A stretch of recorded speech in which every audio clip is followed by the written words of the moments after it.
Sometimes the people closest to you aren't the ones who save you, they're the ones who sharpen the knife. Wealthy wife pretends to be in a coma. Husband showed up with his mistress to claim her wealth.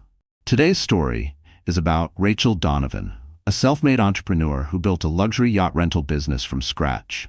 She had wealth, success, and what she thought was a loving marriage, until a boating accident changed everything. The first thing Rachel Donovan became aware of was pain. Dull, throbbing pain radiating through her body. Her eyelids felt impossibly heavy, but her mind was beginning to clear. Hospital sounds filtered in, the steady beep of monitors, the soft squeak of rubber soles on linoleum, hushed voices moving past. She remembered pieces, driving home from the marina, her phone lighting up. Tyler's voice on the other end, frantic, something about a client emergency. Then, the bridge. The moment she pressed the brakes and nothing happened. The horrifying lurch of acceleration, no stopping, just impact. Guardrail. Then the plunge. Rachel tried to open her eyes, but a rush of nausea stopped her cold. She stayed still, her mind trying to catch up, when the door to her hospital room creaked open. "How is she today?" Tyler's voice, her husband of 9 years. A wave of relief washed over her. He was here. She wasn't alone. Everything would be okay. "No change?" A woman replied. "Probably a nurse. The doctor will be in shortly to update you." "Thank you," Tyler said, his voice lined with concern. Rachel fought to lift her eyelids, to move, to show them she was awake. But her body betrayed her. She heard the nurse's footsteps retreat, the soft click of the door, and then another voice. Feminine, intimate, familiar. "Is she still out?" the woman asked. "Completely unconscious," Tyler replied. His tone had changed, relieved, almost light. "Doctor says she might never wake up, so our plan worked perfectly."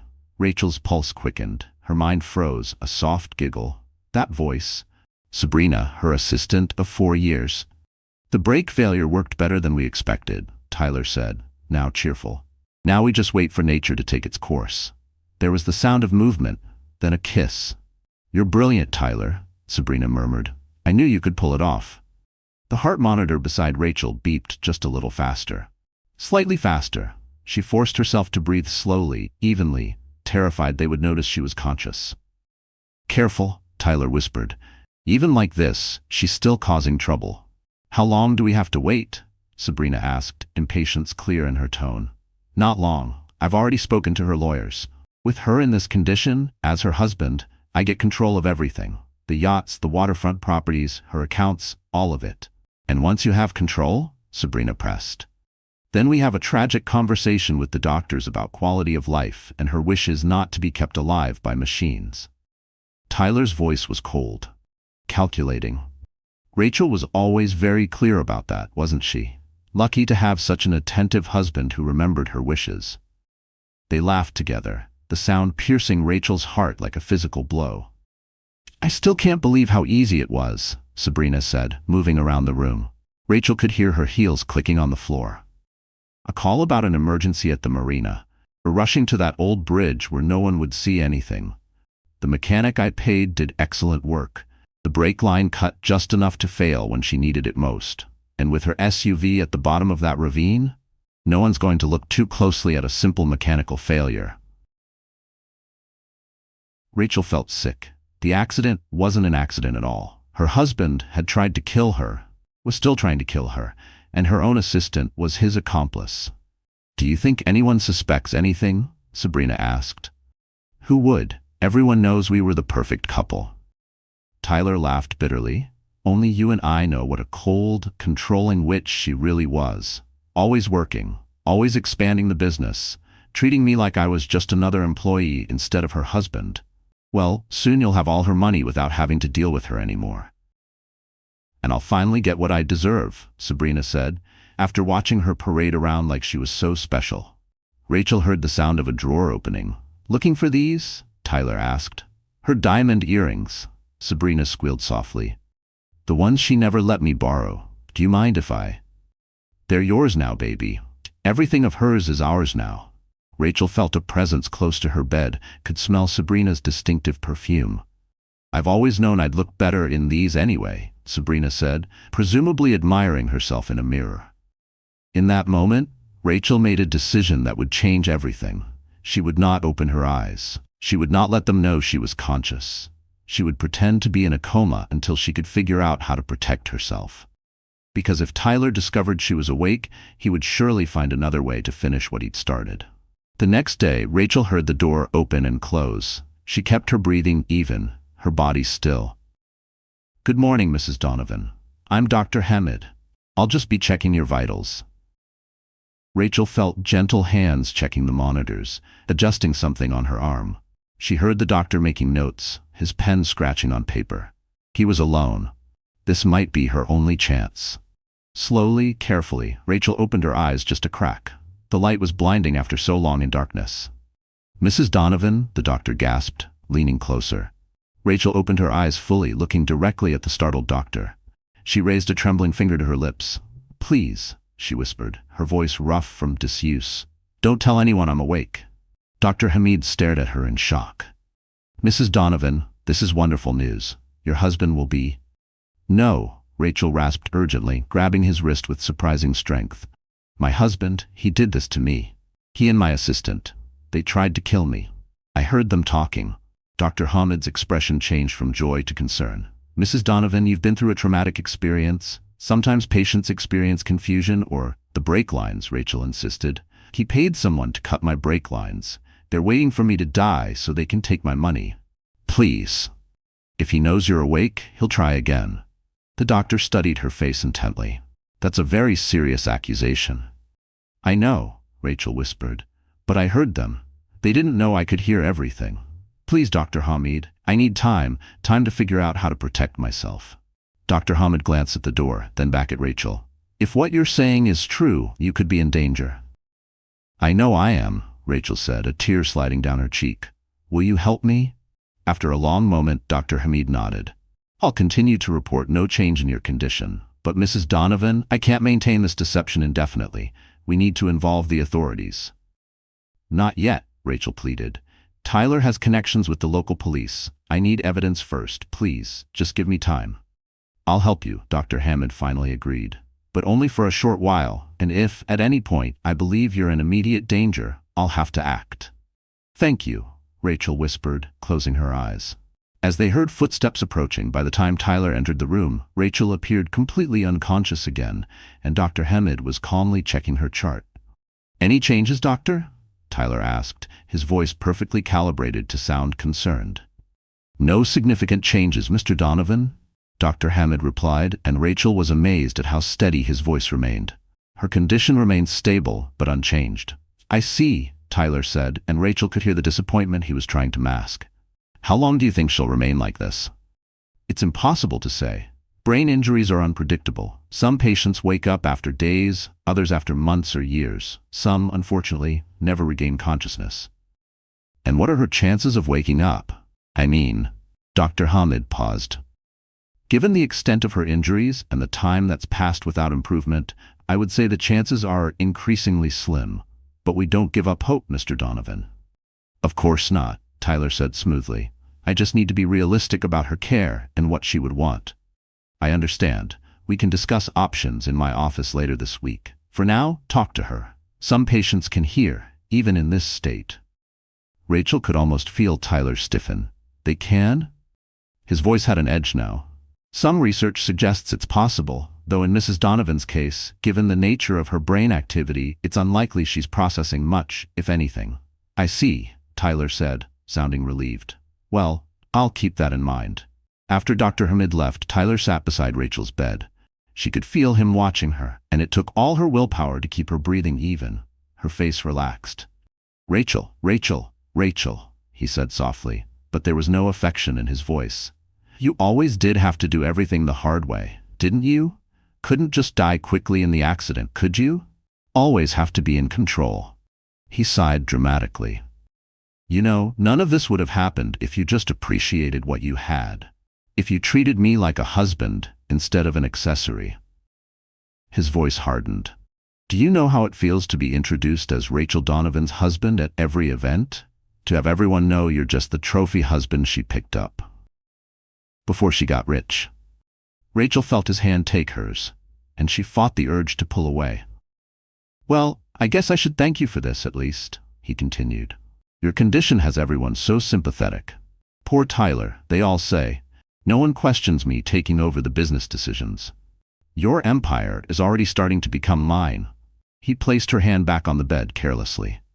Sabrina is much better suited to be my wife anyway. She understands what a woman's role should be, and she's 10 years younger than you.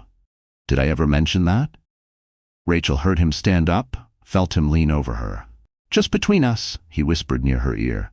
I hope you can hear me. I hope somewhere in that brain of yours you know exactly what's happening and can't do a thing about it. That would be perfect justice for how powerless you made me feel all these years. As Tyler left the room, Rachel allowed herself a single tear. How had she never seen the hatred beneath his charming exterior? Had it always been there? Or had it grown over time? She had built her yacht rental empire from a single failing marina location she'd purchased with every cent of her savings. She'd worked 18-hour days for years, turning it into the most successful luxury charter company on the West Coast.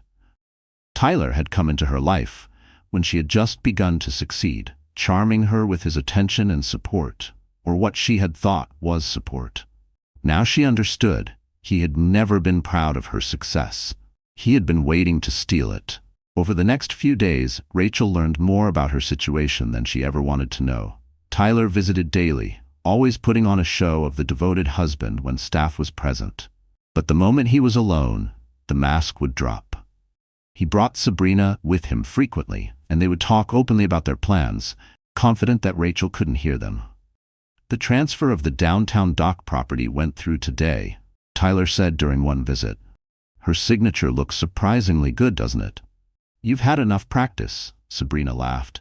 The way you forge it is better than her actual signature.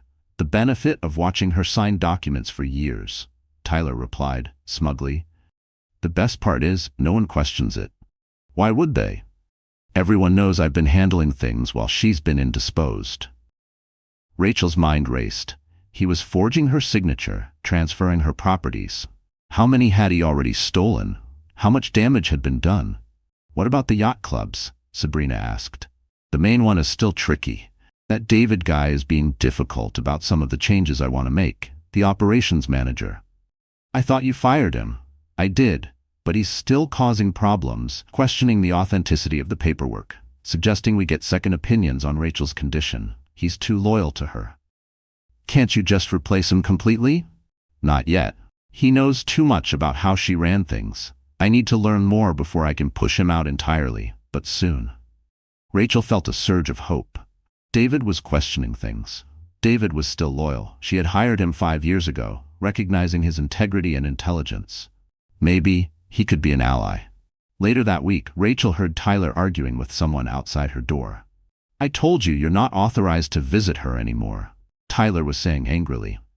I worked with Rachel for 5 years, Mr. Donovan, came the response. It was David's voice. I just want to see how she's doing.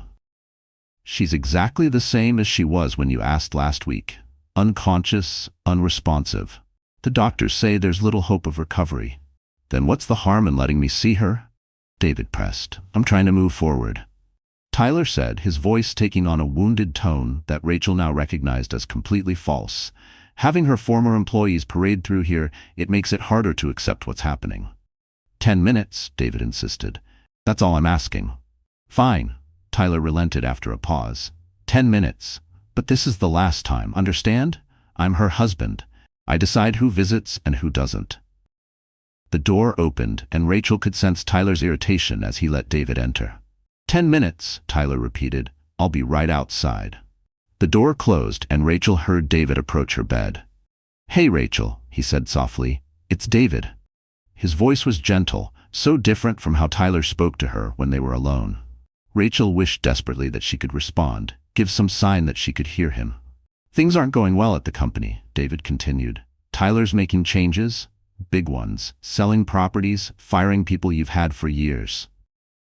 He sighed heavily. I tried to stop him, told him. You wouldn't want this, David said, but he says he has power of attorney now. David moved closer. Something doesn't feel right about any of this, Rachel. The accident, Tyler taking control so quickly. I've been asking questions. Maybe too many questions. He fired me yesterday. Rachel felt a surge of anger. David had been the backbone of her operations, the one person she trusted implicitly with her business. "I don't care about the job," David continued, "but I care about what's happening to everything you built." His voice dropped lower. "I care about what happened to you. The police report on your accident seems simplified. No real investigation into the brake failure, just mechanical error." Rachel felt a tear slide down her cheek before she could control it. "Rachel?" David's voice changed, became more alert. "Rachel, can you hear me?" She wanted so badly to open her eyes to tell him everything. But what if Tyler came back? What if he was watching somehow?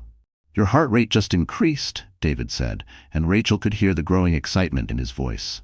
"And that tear. Rachel, if you can hear me, I'm going to find out what really happened. I promise you that." The door opened abruptly. "Time's up," Tyler said coldly. "I was just saying goodbye," David replied, and Rachel could hear the new determination in his voice. "Well, now you have. Don't come back, David. You're no longer welcome here." After David left, Tyler approached Rachel's bed. "Loyal employees," he scoffed, "always sticking their noses where they don't belong. Don't worry, dear wife. He won't be a problem much longer." Rachel's thoughts raced. She needed to find a way to communicate with David. But how? How could she reach out without Tyler discovering she was conscious? 2 weeks after Rachel first regained consciousness, she overheard a conversation that chilled her to the bone. "I'd like to discuss end-of-life options for my wife," Tyler was saying to Dr. Hamid. They were standing just inside her room, Tyler having requested a private consultation. "Mr. Donovan," Dr. Hamid replied cautiously, "while your wife's condition has not improved, it hasn't deteriorated either. It's quite early to be having this discussion." "Doctor, I know my wife. Rachel was always very clear about not wanting to be kept alive by machines if there was no hope of recovery. You said yourself that her chances of waking up diminish with each passing day." "That's generally true, but I need closure, doctor," Tyler interrupted, his voice cracking with what Rachel knew as fake emotion. "Seeing her like this, day after day, it's destroying me. And managing her business affairs while dealing with this emotional toll, I'm barely holding it together." Dr. Hamid was silent for a moment. "Mr. Donovan, I understand this is difficult," he said carefully, "but we typically don't consider removing life support until all possibilities of recovery have been exhausted. Your wife is breathing on her own. Her brain shows activity. These are positive signs. But she's not waking up," Tyler pressed. "How long do I have to wait before we can make this decision? Weeks? Months? Years?" That's not what Rachel would want. "Let me be clear," Dr. Hamid said firmly, straightening slightly. "As her physician, I would not support removing care at this stage. It would be premature and, in my professional opinion, inappropriate." "I see," Tyler said, his voice cooling. "Perhaps I should speak with the hospital administration about bringing in another doctor for a second opinion. Someone who might be more understanding of our situation." "That is your right," Dr. Hamid replied stiffly. "But I'm confident any ethical physician would give you the same answer at this stage." "We'll see about that," Tyler said. "Thank you for your time, doctor." After Dr. Hamid left, Tyler approached Rachel's bed. "You always did inspire such misplaced loyalty," he muttered. "First David, now this doctor. But it doesn't matter. I'll find someone more cooperative, someone who understands that sometimes letting go is the kindest option." Rachel felt terror rising within her. Tyler was actively trying to remove her life support. He wasn't content to wait for nature to take its course anymore. He wanted her dead, and soon. Later that evening, when the room was quiet and Rachel was alone, the door opened softly. Light footsteps approached her bed. "Mrs. Donovan, it's Sarah, your night nurse." Rachel kept perfectly still, maintaining her coma appearance. "I'm just checking your vitals," Sarah continued, adjusting something on the monitors. Then her voice dropped to a whisper. "Dr. Hamid asked me to keep a special eye on you, to let him know if anything unusual happens with your husband's visits." Rachel felt her pulse quicken slightly. "Your heart rate just increased," Sarah noted. "I've been watching you for a while now, Mrs. Donovan.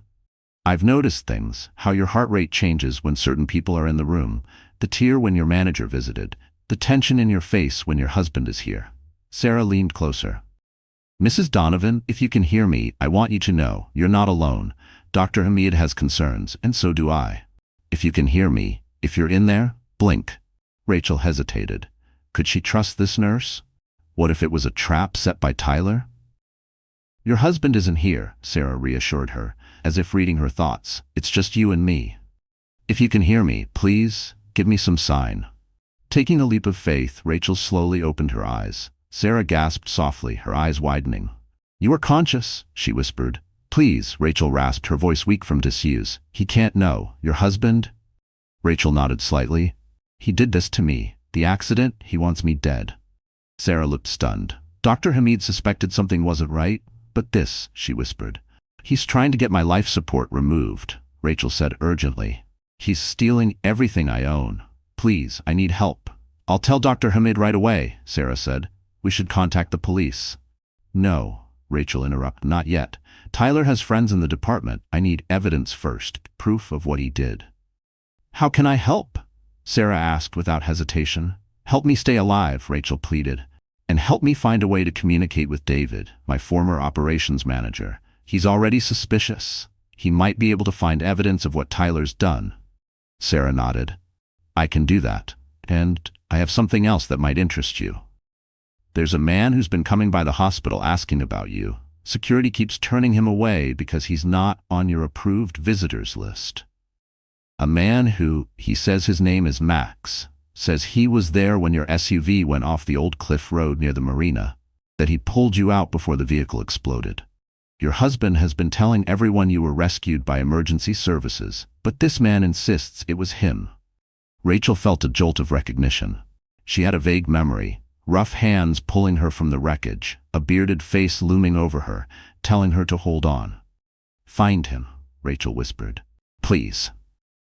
I will, Sarah promised, and in the meantime, I'll help you build your strength when no one's around. If your husband is planning what you say, you'll need to be ready. For the first time since waking up to her nightmare, Rachel felt a glimmer of hope. She wasn't alone anymore. She had allies. Now she just needed to stay alive long enough to expose the truth. The next morning, when Rachel was alone, Sarah slipped into her room carrying a small duffel bag. Good morning, she whispered, checking that the door was fully closed. I've brought some things to help with your physical therapy. Rachel opened her eyes, still marveling at the simple freedom of being able to do so when it was safe. Any news about Max? I found him, Sarah confirmed, pulling small hand weights and resistance bands from her bag. He's been living under the bridge near the marina where your accident happened. Seems he feels responsible for you in some way. How did you find him? I asked around at the shelter where I volunteer on weekends. He comes in sometimes for meals. Sarah helped Rachel sit up slightly, supporting her back. He's agreed to meet with me after my shift today. I'll bring him here tomorrow night, when the floor is quiet. Thank you, Rachel said sincerely. What about David? That's trickier. Your husband has specifically instructed security not to allow him in the building, but I have an idea about that too. Sarah showed Rachel how to grip one of the small weights. Let's work on your hand strength first. You've lost muscle tone from being immobile. As they worked through gentle exercises, Sarah explained her plan. I have a friend who works at your main marina office. I can pass a message to David through her. If he can meet me away from the hospital, we can figure out a way for him to see you without your husband knowing. Rachel winced at the pain in her atrophied muscles but pushed through it. Tyler is becoming more aggressive about removing my life support. He's looking for a different doctor who will approve it. Dr. Hamid is fighting it, Sarah assured her. He's documenting every positive sign in your condition to build a case against withdrawal of care. But what? Your husband is persistent, and he's telling everyone how dedicated he is to honoring your wishes. Sarah helped Rachel extend her arm carefully. He's very convincing. Even some of the staff are starting to sympathize with him. He's always been good at manipulating people, Rachel said bitterly. It's why I never saw the truth until it was too late. They worked in silence for a few minutes. Rachel fought through the discomfort of muscles awakening after weeks of disuse. Can I ask you something personal? Sarah finally said. Of course. Why is he doing this? Just for your money? Rachel sighed. I think it started that way. Tyler came into my life when my business was just beginning to take off. He was charming, attentive, everything I thought I wanted. I was so busy building my company, I didn't see what was happening. Which was, he resented my success, my independence. He wanted the lifestyle my money could provide, but he hated that it came from me. Rachel's voice hardened. And then he met Sabrina, my assistant. She made him feel powerful in ways I never did.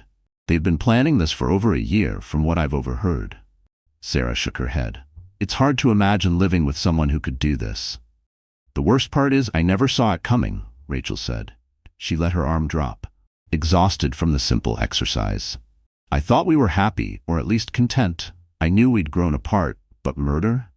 She laughed humorlessly. I never suspected he hated me enough to want me dead. We'll stop him, Sarah promised, helping Rachel back into a reclining position. But for now, you need to rest. I'll be back tonight with more exercises. And tomorrow, I'll bring Max. After Sarah left, Rachel closed her eyes, not pretending this time, but truly resting. Her mind was clearer now than it had been since the accident, and with clarity came determination. Tyler might have tried to take everything from her, but he had underestimated her. He always had. The next night, true to her word, Sarah returned with a visitor. Rachel, who had been fighting unconsciousness, as she always did when the door opened, heard 2 sets of footsteps enter her room. It's just us, Sarah whispered. You can open your eyes. Rachel looked up to see Sarah standing beside a tall, bearded man in worn clothes. He stared at Rachel with a mixture of shock and relief. You're awake, he said, his voice gruff but gentle. Max, Rachel said, recognizing him from her fragmented memories. You pulled me from the SUV. He nodded, moving awkwardly to the side of her bed. Didn't think you'd. Remember that part? Not clearly, Rachel admitted. But I remember someone telling me to hold on. That was you, wasn't it? Yeah. Max shifted uncomfortably, clearly unused to being the center of attention. I was living under that bridge, heard the crash, saw your SUV go over. By the time I got down there, water was already filling it up. You saved my life, Rachel said softly. Max shrugged. Didn't do much good if your husband's trying to finish the job. Rachel exchanged a glance with Sarah. You know about that? I've been watching him, Max said simply. Something seemed off from the beginning. The way he acted at the scene of the crash, he wasn't right. What do you mean? Rachel asked, sitting up straighter. When the paramedics arrived, he was, I don't know, not like a man whose wife just nearly died. He was asking about your condition, sure, but it was like he was just checking boxes. And then later. I saw him at your marina office. My marina? Yeah, a couple days after the crash, I went there. I'd found your business card in the SUV when I pulled you out. Thought someone should know what really happened, but when I got there, I saw him in the parking lot with that woman. Sabrina, Rachel supplied. Yeah, her. They were celebrating, hugging, laughing. It wasn't right. Max's eyes darkened. So I started paying attention, and then I overheard them talking about the brakes. Rachel's heart raced. You heard them admit to tampering with my SUV?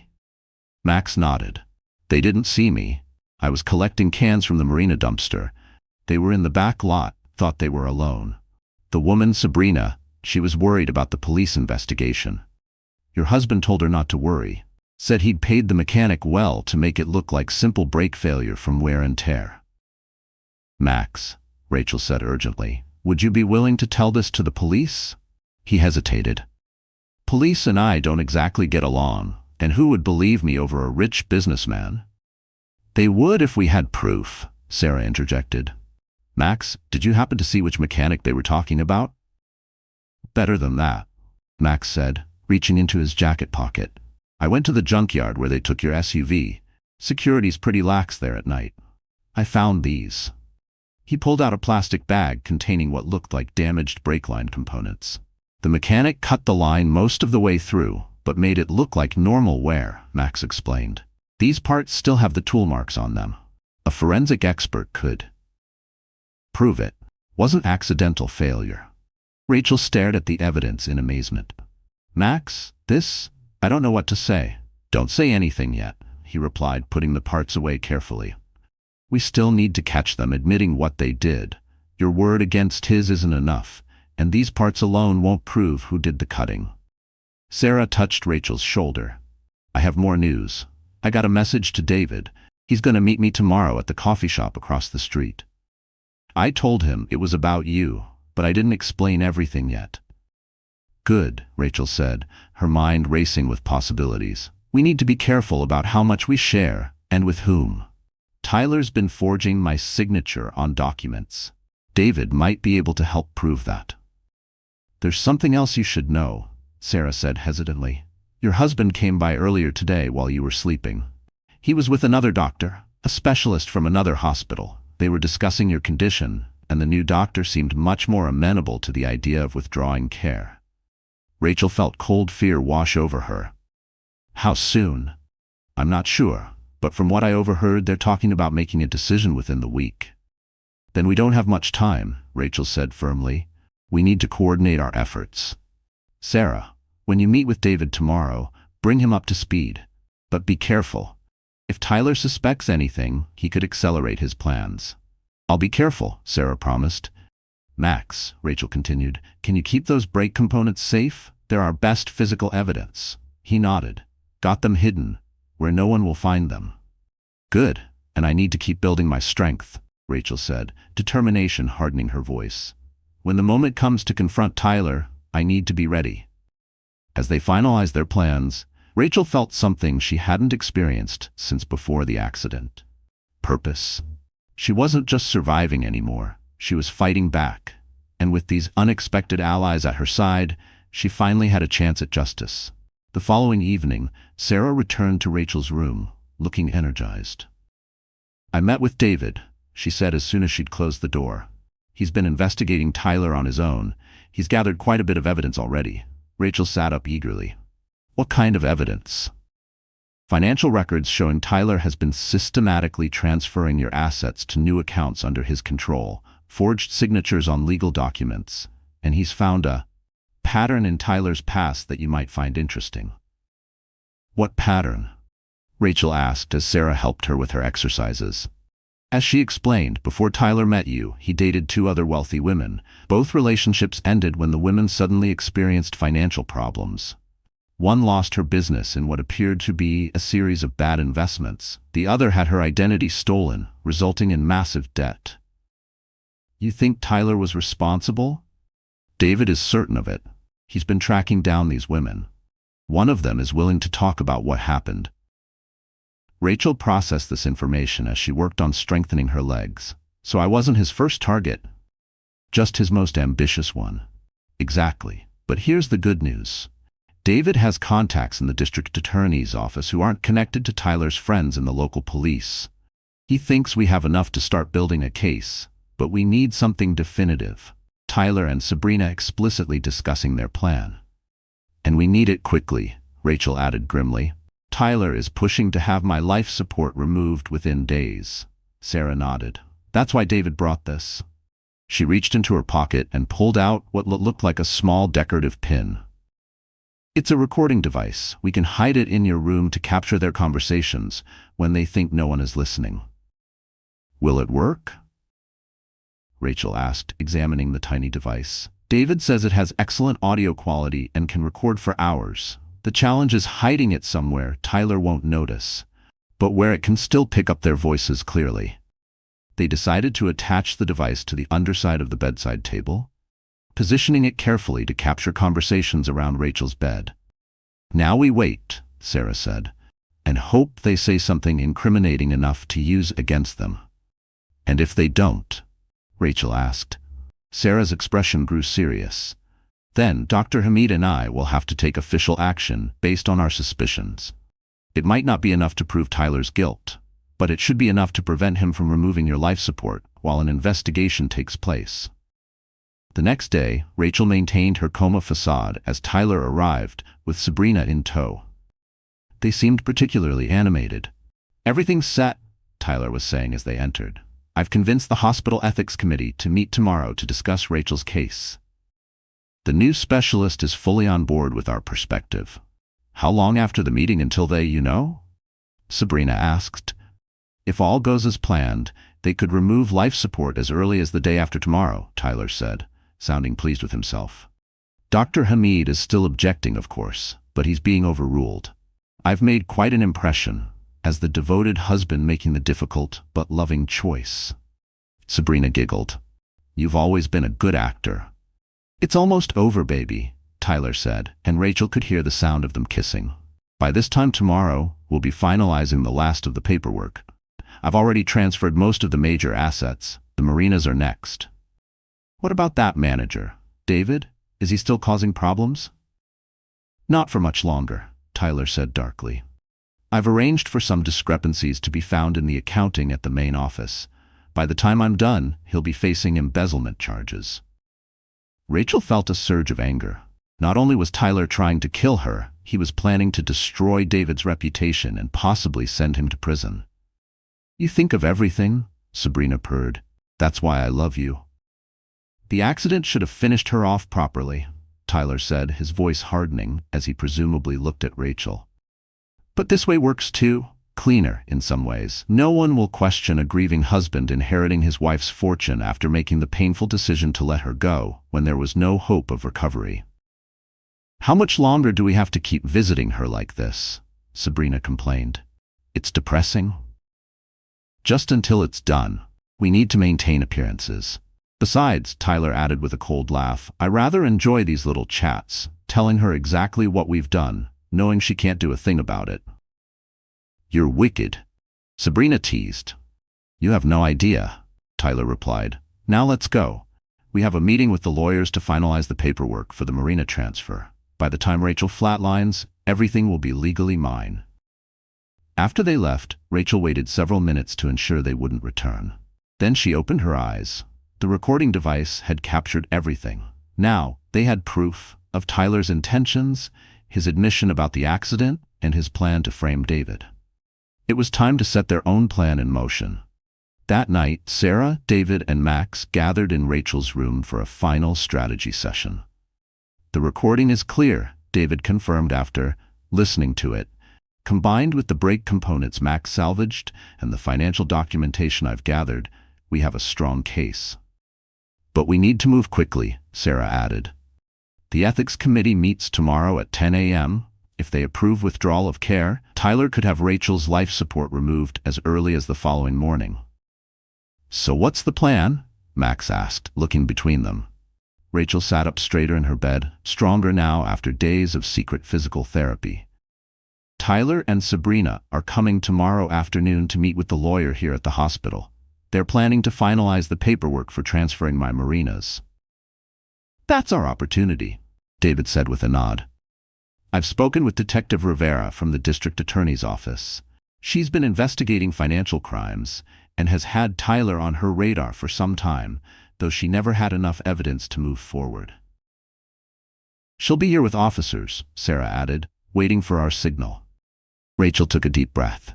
"When Tyler and Sabrina are here, discussing the final details of their plan, thinking I can't hear them, that's when I'll reveal I've been conscious all along." "Are you sure you're strong enough?" Sarah asked with concern. "I have to be," Rachel said firmly. "Tyler needs to see me awake, to know that I heard everything, that I know exactly what he did." "It's risky," Max warned.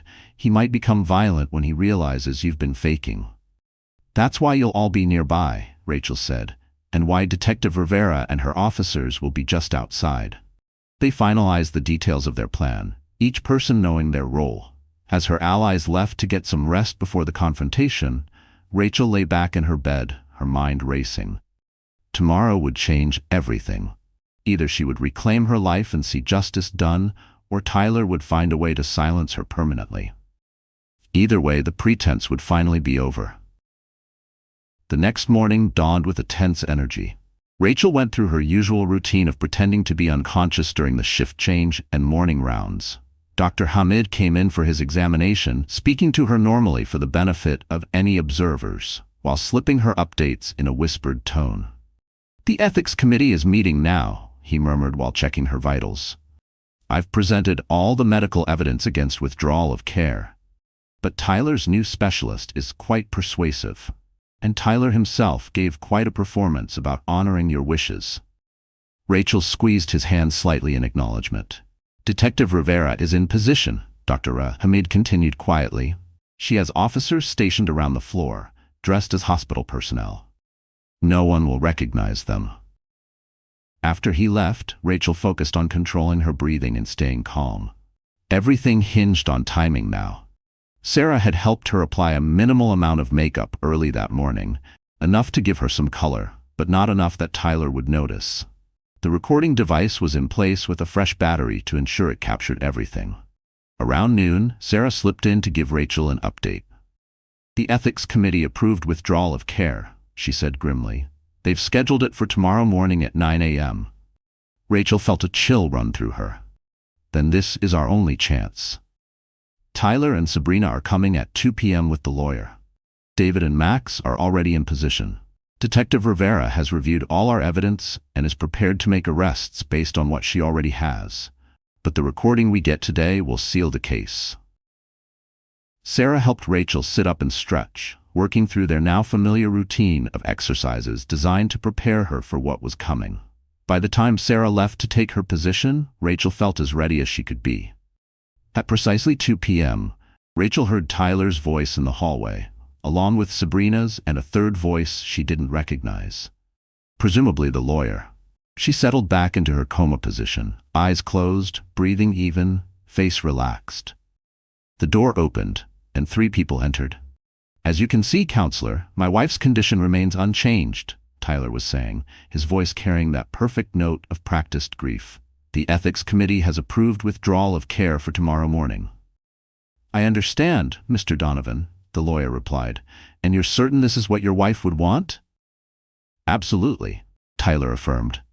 Rachel was always clear about not wanting extraordinary measures if there was no hope of recovery. As painful as it is, I'm honoring her wishes. "Very well," the lawyer said. "Let's review the final transfer documents for the marinas. Once these are signed, all of Mrs. Donovan's business holdings will be legally under your control." Rachel heard the rustle of papers, the scrape of chairs as they seated themselves near her bed. "Just to confirm," the lawyer continued, "these transfers are being done under the power of attorney Mrs. Donovan granted you before her accident?" "That's correct," Tyler lied smoothly. "Rachel trusted me implicitly with all her affairs." Rachel had never signed any such document, and they all knew it. The power of attorney Tyler was using was a forgery, like so many other documents. "The timing is fortunate," the lawyer remarked. "Having these transfers completed before tomorrow's procedure will simplify the estate considerably." "Yes, it will," Tyler agreed. Rachel would have wanted a clean transition, with minimal disruption to the businesses she built. The casual hypocrisy of his words made Rachel's blood boil, but she maintained her facade. As the lawyer guided Tyler through the documents, explaining various clauses and requirements, Sabrina grew impatient. "Could we speed this up?" she asked sharply. "This room is depressing." "Sabrina," Tyler chided gently, "show some respect." "For what?" Sabrina scoffed quietly. "She can't hear us, and by this time tomorrow she'll be gone anyway." "Still," the lawyer said, sounding uncomfortable, "perhaps we should continue this in the consultation room." "No need," Tyler said firmly. "I want to be here, with my wife. Let's continue." They proceeded through more documents, Tyler asking occasional questions about various legal points. Rachel carefully controlled her breathing, waiting for the right moment. Finally, the lawyer said, "That's the last of them, Mr. Donovan. If you'll just sign here, the transfer will be complete." "With pleasure," Tyler replied. Rachel could picture him signing with a flourish, finally achieving what he had been planning for so long. This was it, the moment to act. "And if Mrs. Donovan should unexpectedly recover?" the lawyer asked, almost as an afterthought. There was a pause. Then Tyler laughed softly. "She won't." "But hypothetically," the lawyer pressed, "these transfers would be subject to challenge if she were to regain consciousness and dispute them." "Trust me, counselor," Tyler said coldly. "That won't be an issue after tomorrow." "I simply want to be clear about all possibilities," the lawyer insisted. "As your legal advisor." "The accident should have killed her," Sabrina interrupted impatiently. "We wouldn't even be having this conversation if the brake line had failed properly." "Sabrina," Tyler hissed, "not now." "What? He's your lawyer, isn't he? And she can't hear us." Sabrina's voice grew closer to Rachel's bed. "Look at her, completely gone, just an empty shell, taking up space." The lawyer cleared his throat uncomfortably. I think we should. By this time tomorrow, we'll finally be free of her, Tyler said, his voice now stripped of all pretense of care or concern. The ventilator comes off at 9 a.m., and that's that. The doctors say it shouldn't take long after that. Rachel had heard enough. It was time. Slowly, deliberately, she opened her eyes. The room came into focus. Tyler and Sabrina standing near the foot of her bed, the lawyer gathering papers by the window, all three with their backs to her. Rachel pushed herself up slightly and said in a clear, steady voice, "I wouldn't want that at all, Tyler." The effect was instantaneous. The lawyer dropped his papers. Sabrina screamed. And Tyler turned slowly, his face draining of color as he stared at his very conscious wife. "Rachel," he whispered, shock and horror mingling in his expression. "Surprise," Rachel said, her voice stronger than even she had expected. "I've been awake for weeks." That's impossible," Tyler stammered. "The doctors said, they said." "What I asked them to say," Rachel cut him off. "After I overheard you and Sabrina celebrating your successful plan, the day I regained consciousness." Sabrina backed toward the door. "She's confused, brain damage. She doesn't know what she's saying." "I know exactly what I'm saying," Rachel countered. "I know you tampered with my brakes. I know you've been forging my signature and stealing my assets. And I know you were planning to finish the job tomorrow by removing my life support." Tyler seemed to recover himself, his shock giving way to calculation. "Rachel, darling, you've been through a traumatic experience. Your mind is playing tricks." "Save it, Tyler," Rachel interrupted. "I heard everything. Every conversation, every plan, every cruel remark you made at my bedside, thinking I couldn't hear you." The lawyer moved toward the door. "I should go. This is clearly a private." "Stay right there," ordered a new voice. As the door opened, Detective Rivera entered, flanked by two uniformed officers. "No one is leaving yet." Tyler's eyes darted between Rachel and the detective. "What is this?" "Tyler Donovan," Detective Rivera said formally, "you're under arrest for attempted murder, fraud, and conspiracy." "This is ridiculous," Tyler protested, his charm instantly returning. "My wife has just awakened from a coma. She's confused, disoriented. Whatever she thinks she heard." "We don't need her testimony," the detective cut in, "though it will certainly help." She held up a small device. "We have recordings of your conversations in this room, very incriminating conversations." "You can't record people without their knowledge," Tyler argued. "That's illegal. Any recordings would be inadmissible." "Actually," David said, entering the room with Sarah and Max behind him, "in this state, only one party needs to consent to a recording." Rachel consented. "And we have more than just recordings," Max added, stepping forward with the plastic bag containing the brake components. "Physical evidence of tampering with her SUV." Sabrina suddenly made a break for the door, shoving past one of the officers, but was quickly apprehended in the hallway. Tyler's facade finally cracked, his face contorted with rage as he looked at Rachel. "You stupid. You couldn't just die, could you? Always have to be in control. Always have to win." "Officers?" Detective Rivera nodded, and the police moved to handcuff Tyler. As they led him away, Tyler turned back to Rachel, his eyes burning with hate. "You think this is over? You've got nothing. I'll be out on bail by tonight." Rachel met his gaze steadily. "I heard everything, Tyler. Every plan, every lie, and now everyone else will hear it too." After Tyler and Sabrina were taken away, the room fell silent. The lawyer stood awkwardly by the window, clutching his briefcase. "Mrs. Donovan, I had no idea. I was told the power of attorney was legitimate." "Save it," David said sharply. "The DA will want to speak with you about your role in all of this." As the lawyer was escorted out, Rachel finally let herself relax against the pillows. It was over. After weeks of pretending, of lying completely still while her husband plotted her death, she was finally free. Sarah rushed to her side, checking her vitals. "Are you okay? That must have been incredibly stressful." Rachel nodded, suddenly exhausted. "It was worth it." She looked around the room, at Sarah, Max, and David. "Thank you, all of you. I wouldn't have survived without your help." "What happens now?" Max asked, shoving his hands in his pockets awkwardly. "Now," Rachel said with determination, "I take back what's mine and build something better." 3 weeks later, Rachel stood at the entrance to her main marina office, supported by a cane, but standing proudly on her own. The building looked different somehow, brighter, full of possibility. Ready? David asked, standing beside her. Rachel took a deep breath and nodded. More than ready. As they walked through the front doors, employees stopped what they were doing, turning to stare in amazement. Word of Rachel's recovery and Tyler's arrest had spread, but few had seen her in person since before the accident. Mrs. Donovan, one of the receptionists, gasped, rushing forward. "We had no idea you were coming in today." "I thought it was time," Rachel said with a smile. "Time to come home." The news of her arrival spread quickly through the building. Staff members appeared from offices and the dockyard area, gathering in the main lobby. Rachel recognized faces. Some had been with her for years.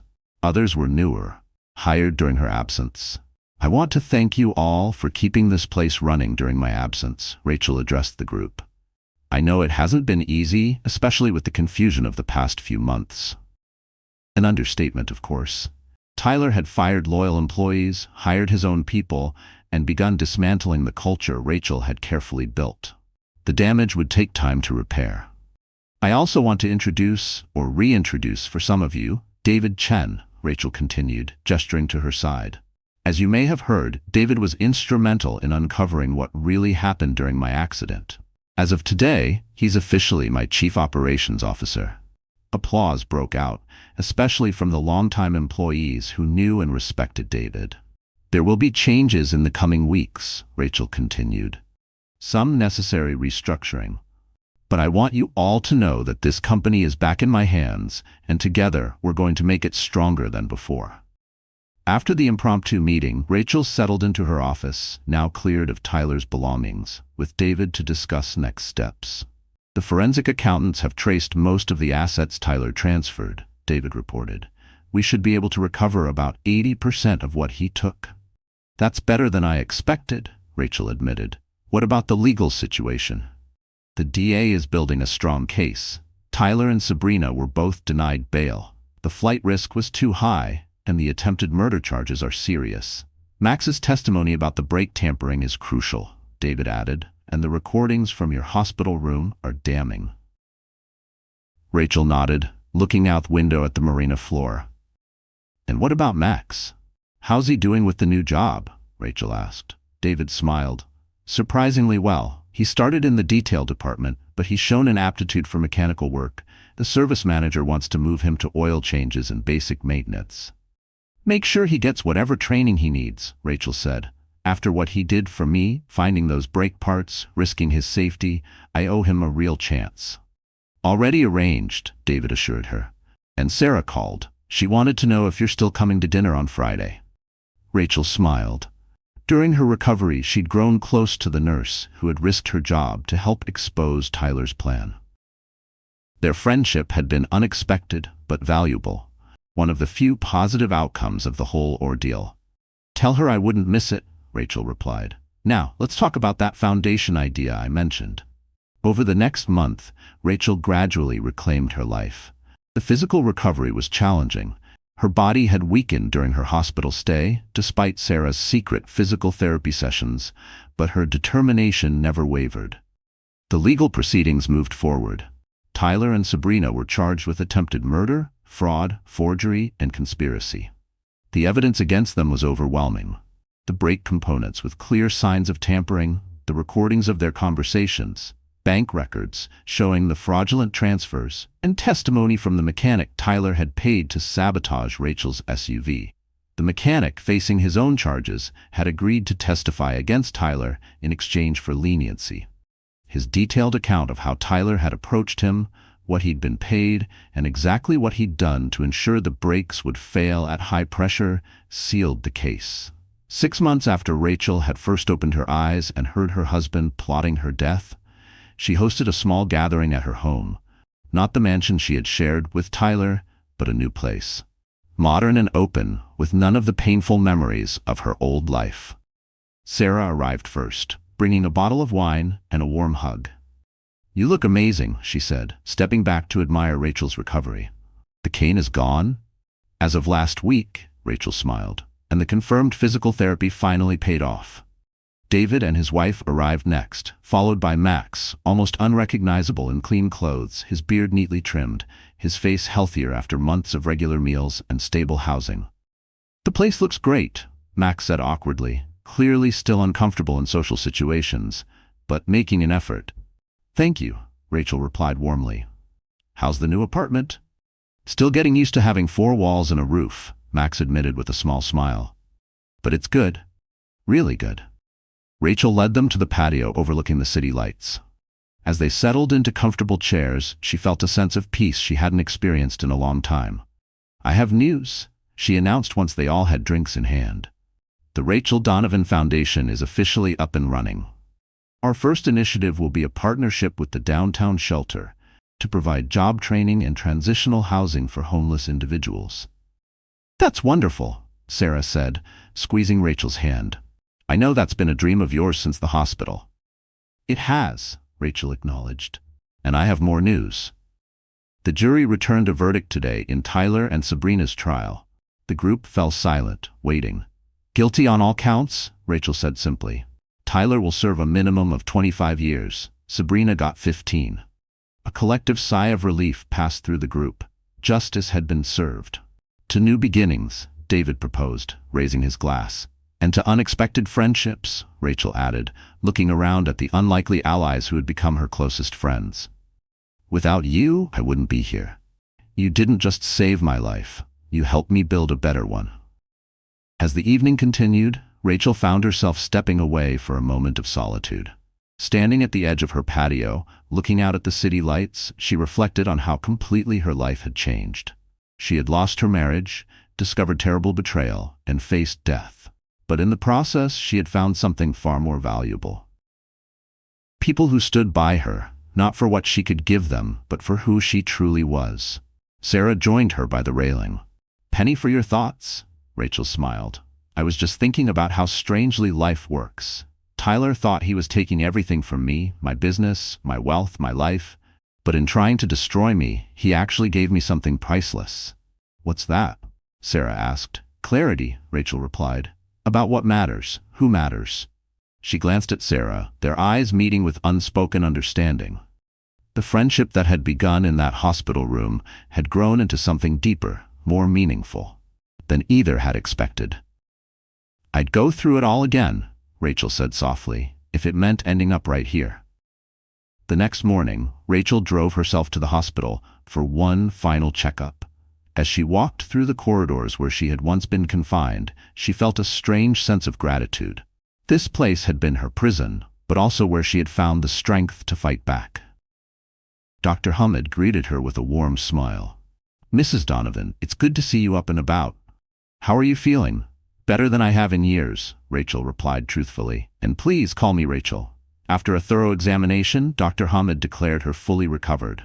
Physically, you're in excellent health, and mentally, well, you've shown remarkable resilience. I had help, Rachel acknowledged. Good people who stepped up when I needed them most. As Rachel prepared to leave, Dr. Hammad hesitated. You know, in all my years of practice, I've never seen anything quite like your case. The woman who had to pretend to be in a coma to save her own life. Rachel smiled. Sometimes, playing dead is the only way to truly start living. Later that day, Rachel drove away from the hospital for the final time, with Sarah beside her. As they turned onto the main road, Rachel felt the last weight lift from her shoulders. Where to? Sarah asked. Forward, Rachel replied simply. Just forward.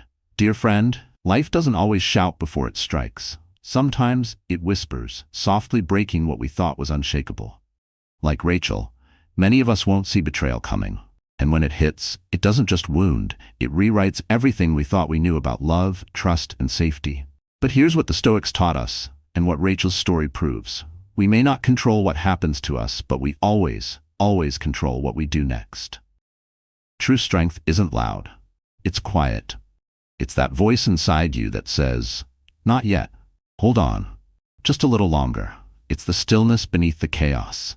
It's the power to wait, to observe, to endure, and then to rise. So if you're hurting, if you've ever felt betrayed, silenced, or dismissed, I want you to remember this. You are not broken. You are becoming. What nearly destroys you can also define you, but only if you let it refine you. And when you're standing in the rubble of what used to be, choose forward. Not because it's easy, but because it's yours. Forward isn't just a direction. It's a decision. If this story touched something in you, if it made you pause or feel seen, please consider liking, sharing, and subscribing. It's more than support. It's helping us keep stories like this alive for someone who may need it most. What would you have done in Rachel's shoes? Would you have had the courage to stay still when your heart was screaming to fight? Drop your thoughts in the comments. I'd love to hear from you. And don't forget to ring that bell so you never miss the stories that remind us just how strong the human spirit can be. Sometimes the bravest thing we can do is survive long enough to choose ourselves. Until next time.